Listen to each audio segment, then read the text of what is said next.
जय गुरुदेव, जय माँ गायत्री। सभी को मेरा प्रणाम। आज हम जानेंगे गायत्री के ओम की महिमा। गायत्री मंत्र का पहला शब्द ओम ईश्वर का सबसे मुख्य और सबसे महत्वपूर्ण नाम है।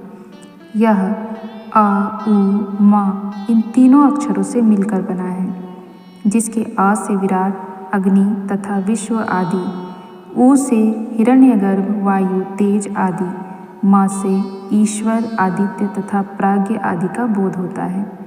यदि इन शब्दों की सविस्तार व्याख्या की जाए तो परमेश्वर का वाचक कोई शब्द शेष नहीं रह जाएगा।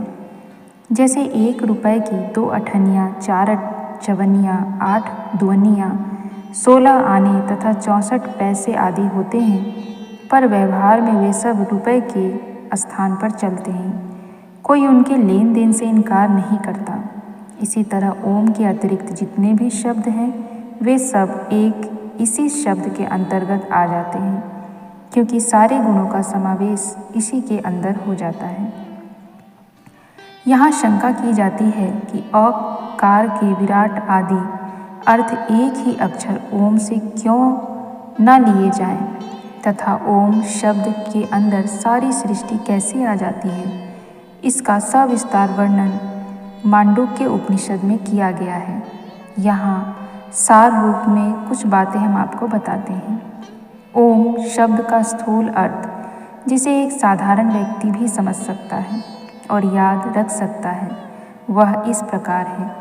अ से सृष्टि की उत्पत्ति, उ से स्थिति यानी कि विस्तार और म से प्रलय का अर्थ अभिप्रेत है। इस अर्थ का भास ओम शब्द के उच्चारण मात्र से हो सकता है। जैसे अ के कहने से मुंह खुल जाता है, उ से उसका विस्तार हो जाता है और म कहने से मुंह बंद हो जाता है। इस प्रकार ओम शब्द उत्पत्ति, स्थिति और लय करने वाले पदार्थ का नाम स्वयं भाषित कर रहा है। परमेश्वर का अन्य कोई भी नाम ऐसा नहीं है जो इन 3 गुणों को एक साथ प्रकट करता हो। इतना ही नहीं, हमारे धर्म के प्राचीन से प्राचीन ग्रंथों में ओम के नाम की महत्ता बतलाई गई है। कुछ बातें और आपको बताते हैं। यजुर्वेद में कहा गया है, ओम क्रतो समर मंत्र ओम के जाप का ही विधान है। कठ उपनिषद में कहा गया है, सर्वे वेदा यत् पदनाम नान्ति तापांसि सर्वाणि च यद्वदन्ति यदि छंदो ब्रह्मचर्यं चरन्ति तते पदम संग्रहेण व ब्रवी भयामि तीयत। अर्थात जिस शब्द की महिमा सारे वेद गाते हैं, तपस्वी जिसका बखान करते हैं, ब्रह्मचारी जिसके लिए घोर तपश्चर्या करते हैं, वह शब्द केवल ओम ही है। मुंडोपनिषद में कहा गया है, रथ की नाभि धुरे में अरों की भांति जिस हृदय देश में सब नाड़ियाँ आश्रित है, यह अनेक प्रकार से प्रकट होने वाला परमात्मा उसी हृदय देश के भीतर विचरता है। उस परमात्मा को ओम इस प्रकार से धारण करो, अंधकार से पार होने के लिए यह ओम का ध्यान तुम्हारे लिए कल्याणकारी हो। स्वामी राम तीर्थ ने एक जगह कहा है, विज्ञान पर धिक्कार है यदि वह पवित्र शब्द ओम के प्रभाव संबंधी सत्य के विरुद्ध जाता है। ये सभी प्रमाण आस्तिकों के लिए हैं, परंतु जो लोग ईश्वर की सत्ता के विषय में संशय रखते हैं अथवा उसे नहीं मानते, उनके लिए भी गायत्री में बहुत बड़े ईश्वरीय ज्ञान का भंडार भरा पड़ा है। ऐसे व्यक्तियों को ओम की महत्ता समझाने के साथ ही ईश्वर की सत्ता समझाने की भी आवश्यकता है। एक, जैसे मैं आत्मा शरीर में व्यापक हूँ, वैसे ही वह ईश्वर सब में व्यापक है, परंतु इस शरीर में व्यापक होते हुए और सब चेष्टाएं करते हुए भी मैं यानी कि आत्मा इन चर्म चक्षुओं से नहीं देखा जाता, पर ज्ञान चक्षु से उसका अनुभव होता है। वैसे ही परमात्मा भी इन चर्म चक्षुओं से दिखाई नहीं देता, यद्यपि वह संपूर्ण संसार में व्याप्त है।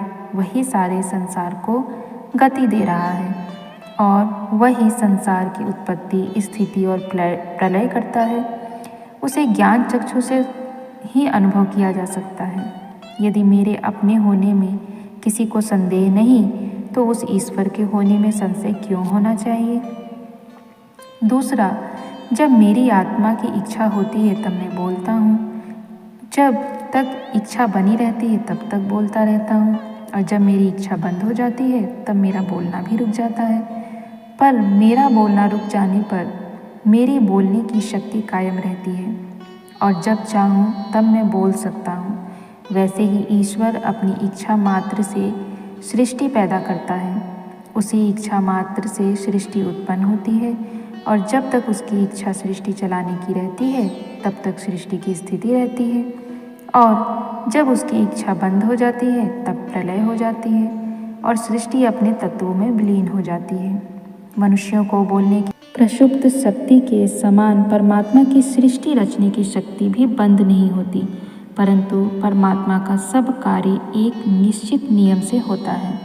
अतः उसके सृष्टि, स्थिति और प्रलय काल नियत हैं, उनमें किसी प्रकार का अनियम नहीं है। इसी कारण मनु महाराज ने कहा है कि जितने नियत समय तक सृष्टि रहती है उसे ब्रह्मा का एक दिन कहा गया है, और उतने ही प्रलय काल को ब्रह्म की रात्रि कहते हैं। गायत्री में जीव और ईश्वर की स्थिति का ज्ञान भी बड़ी उत्तमता से कराया गया है। इस मंत्र में भू, भुवः, तत्, सविता, वरेण्यम, भर्ग तथा देव शब्द सब एक वचनांत हैं, और ओम के गुणों की स्तुति करने से ओम के ही विशेषण हैं। परंतु आगे चलकर इस मंत्र में धीमहि धियो यो नः प्रचोदयात्, इस खंड में नः तथा धीमहि शब्द बहुवचनांत हैं, जो कि जीवों के लिए ही प्रयुक्त हो सकते हैं, परमात्मा के लिए नहीं। इस मंत्र में परमात्मा से बुद्धि की याचना करने से भी स्पष्ट प्रतीत होता है कि अल्पज्ञ जीव ही अपनी अल्पज्ञता को दूर करने के लिए ईश्वर से बुद्धि मांगते हैं। इस प्रकार निरंतर मनन करने से जिज्ञासु को यह विदित हो सकता है कि सत्य ही इस सृष्टि को रचने वाला कोई महाप्रभु है। इससे वह अपनी अज्ञता और परमात्मा की सर्वज्ञता को अनुभव करने लगेगा। उसे यह भी अनुभव होने लगेगा कि हिमालय के सम्मुख एक मच्छर की हस्ती तो हो सकती है, किंतु इस महान जगत की तुलना में मेरी कोई हस्ती नहीं हो सकती। इसीलिए जैसे दुर्बल किसी बड़ी शक्ति का सहारा ढूंढता है, उसी प्रकार हम भी अपनी आत्मिक शक्ति बढ़ाने के लिए उस महती शक्ति के समीप जाने का प्रयत्न करते हैं। परमात्मा की अनंत शक्ति को दिखाने के लिए, उसके अनंत गुणों का अनुमान करने के लिए तथा जीवन में भक्ति तथा श्रद्धा उत्पन्न करके परमात्म तत्व से शक्ति प्राप्त करने के लिए गायत्री एक बहुत बड़ा साधन है। वह ओम के रूप में हमको परमात्मा के सच्चे स्वरूप का ज्ञान कराती है।